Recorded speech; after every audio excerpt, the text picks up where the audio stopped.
Maingay na maingay ang balita sa Amerika. Itong confrontation between Zelensky, no, and JD Vance and President Trump. Kasi nagsagutan sila ditong tatlo, no.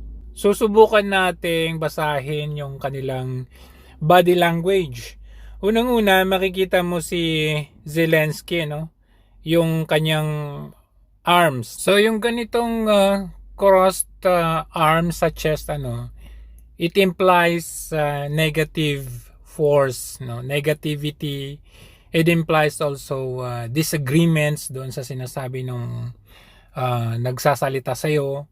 It implies manipulative. It implies dominant. So on the other hand, si President Trump, nakaganyan yung kanyang kamay, not really submissive but willingly listening to his vice president. Kasi at this point in time, ang kanyang vice president ay nag-i-impose ng something about doon sa abuse of authority na ginagawa ni Zelensky doon sa kanyang bansa, kung saan parang gustong-gusto ni Zelensky yung continuous war.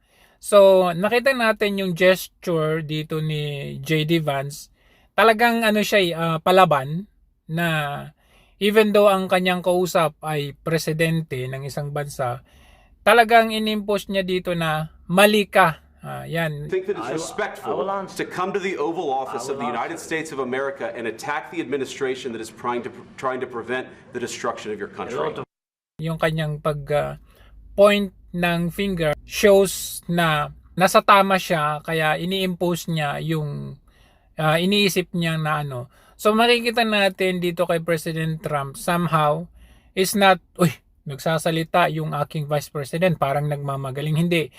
He is willing to give in to what his vice president to speak up. But as you can see, the stance, no? Stand straight itong si Zelensky, imposing na tama ako. Gusto ko ng giyera.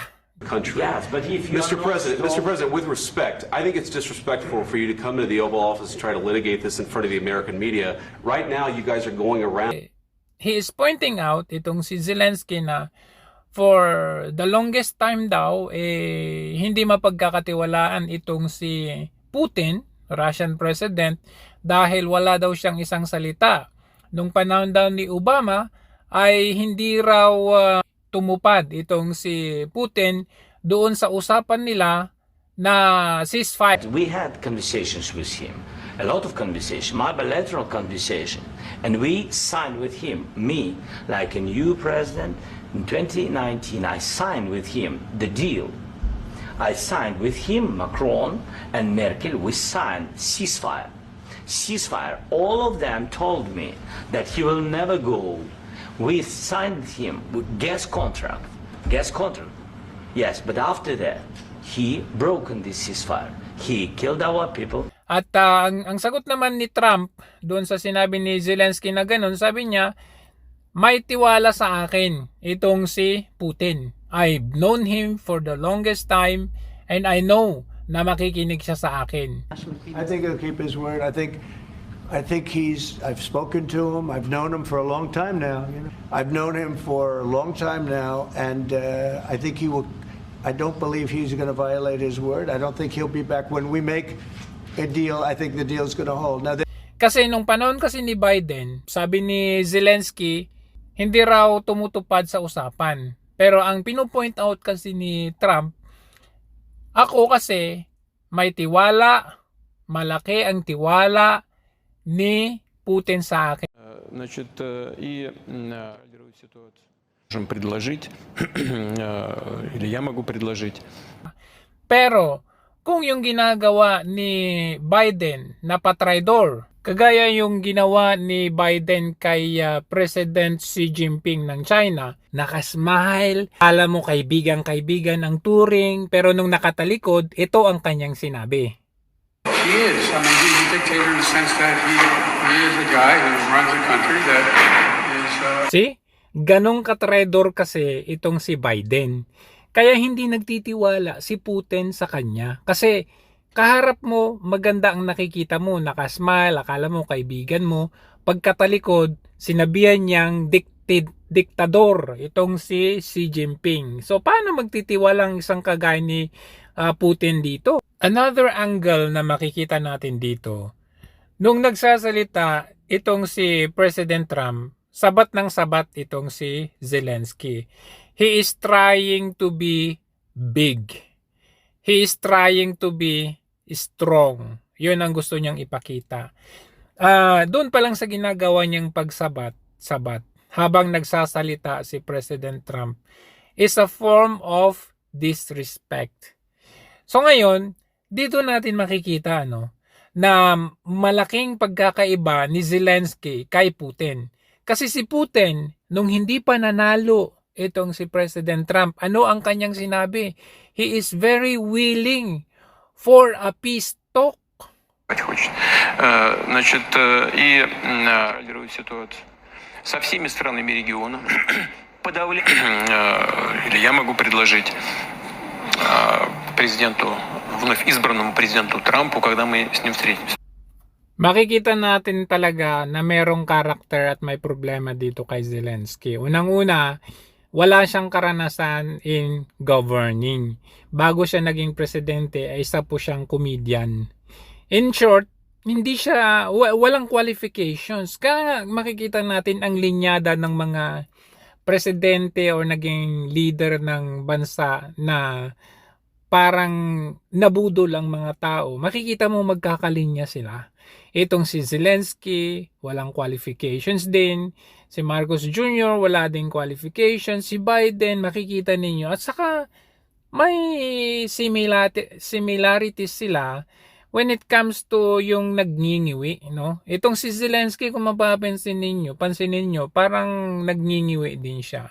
But anyhow, makikita natin, just to give you an example of very disrespectful president na ito, gusto niyang makita na, malakas kami. Pero sa totoo lang, wala siyang utang na loob. Yun yung gustong i-impose dito ni President Trump na you are not very thankful.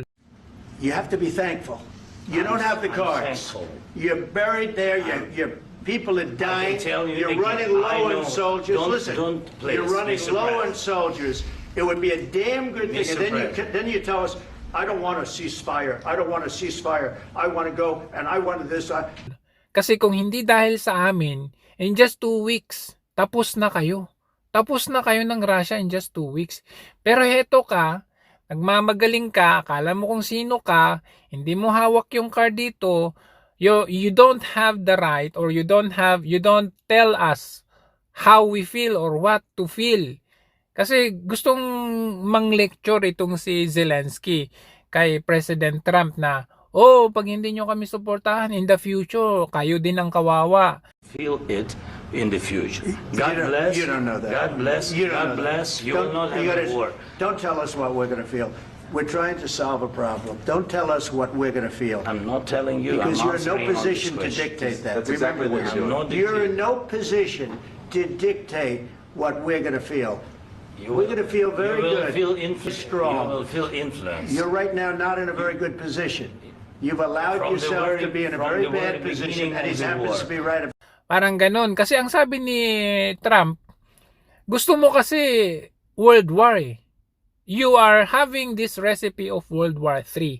Serious, Playing Mr. President. You're I'm playing very cards. serious. You're gambling I'm the with the president lives in of war. millions of people. You think- You're gambling with World War What do you- III. what do you think You're about? gambling with What do you World think War about? III. And what you're doing is very disrespectful to the country, this country. I'm That's with back all to you. respect to your Far answer. more than a lot of people said very they respect. should have. Have you said thank you once this A lot entire of meeting? times. No. Yun yung kasi wala namang hangad itong si Trump kundi peace sa buong mundo.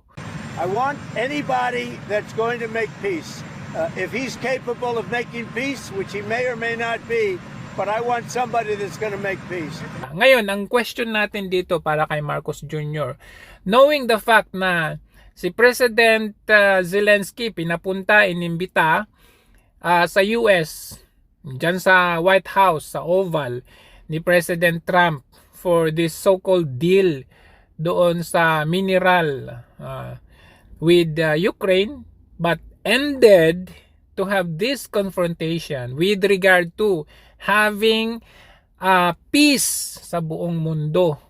Ngayon, ang tanong natin kay Marcos Jr., pupunta ka pa ba sa Amerika kapag ikaw ay inimbitahan ni President Trump? Baka rin mangyari sa'yo itong nangyari kay President Zelensky. Ngayon, maaaring sasabihin ng mga iba, hindi, sasabihin ng mga iba na hindi, babastusin, plano nila yan para babastusin.